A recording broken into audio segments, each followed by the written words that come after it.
This another episode of MBA with Arshi Khan and इस video में हम बात करने वाले हैं महाराष्ट्र सीटी की कैप काउंसलिंग के बारे में, जिसके रिजल्ट्स तो आ चुके हैं बट अब स्टूडेंट्स वेट कर रहे हैं काउंसलिंग स्टार्ट होने।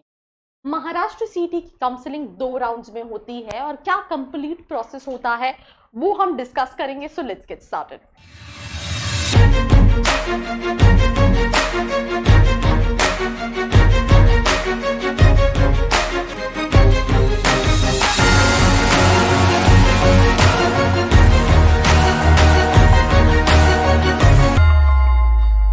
पहले तो मैं आपको ये बता दूं कि महाराष्ट्र सीटी में जो महाराष्ट्र के स्टूडेंट्स हैं जिनके पास महाराष्ट्र का डोमिसाइल है, उनके पास 85% सीट्स जो है वो रिजर्व रहती है। अब ये सीट्स जो है वो बाइफरकेट होती है अलग अलग कैटेगरी में, राइट फ्रॉम ओबीसी, और उसके अलावा भी कई सारी कैटेगरीज हैं महाराष्ट्र के अंदर।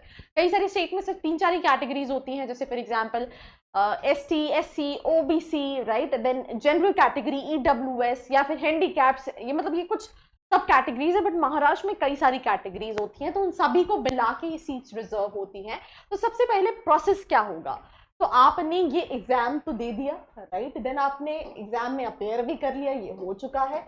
देन आपका रिजल्ट आ गया और आपको जो है वो DT कैप 2022 के लिए जो है वो रजिस्टर करना पड़ेगा, राइट, उनकी जो DT की ऑफिशियल वेबसाइट है वहां पे, राइट, और कैप राउंड में पार्टिसिपेट करना पड़ेगा। ये मैं आपको ऑलरेडी बता चुकी हूँ ना। 65-85% सीट्स जो है वो महाराष्ट्र स्टेट कैंडिडेट्स के लिए रिजर्व रहती हैं, 65 to 85% सीट्स, राइट।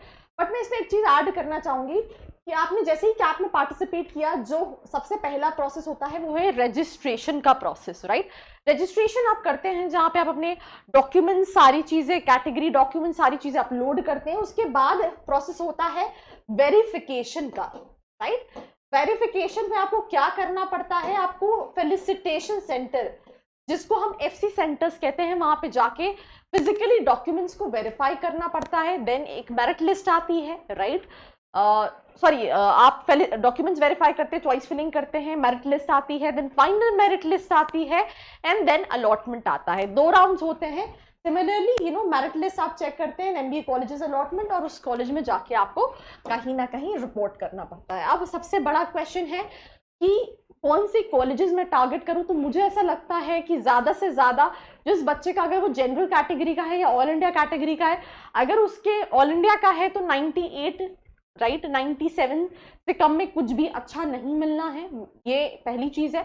दूसरी चीज, अगर आप इवन महाराष्ट्र के हैं तो भी आपको 90% तक ही कुछ ऐसे कॉलेजेस मिलने के चांसेस है जहां पे प्लेसमेंट है, क्योंकि कॉलेजेस तो 300 हैं, बट 300 में से 30 कॉलेजेस भी बहुत मुश्किल हो जाएंगे आपके लिए ढूंढना जहां पे प्लेसमेंट हो। और आप MBA क्यों करना चाहते हो, बिकॉज आपको प्लेसमेंट चाहिए, तो कॉलेज सोच समझ के सिलेक्ट करना जो है वो बहुत इंपॉर्टेंट है। तो अगर आपको किसी भी पॉइंट ऑफ टाइम पे लग रहा है कि मैं कुछ आपको हेल्प करूं थ्रू वीडियोस, तो let me know in the comment section below. Apart from it, for most video like this, do not forget to like, share and subscribe.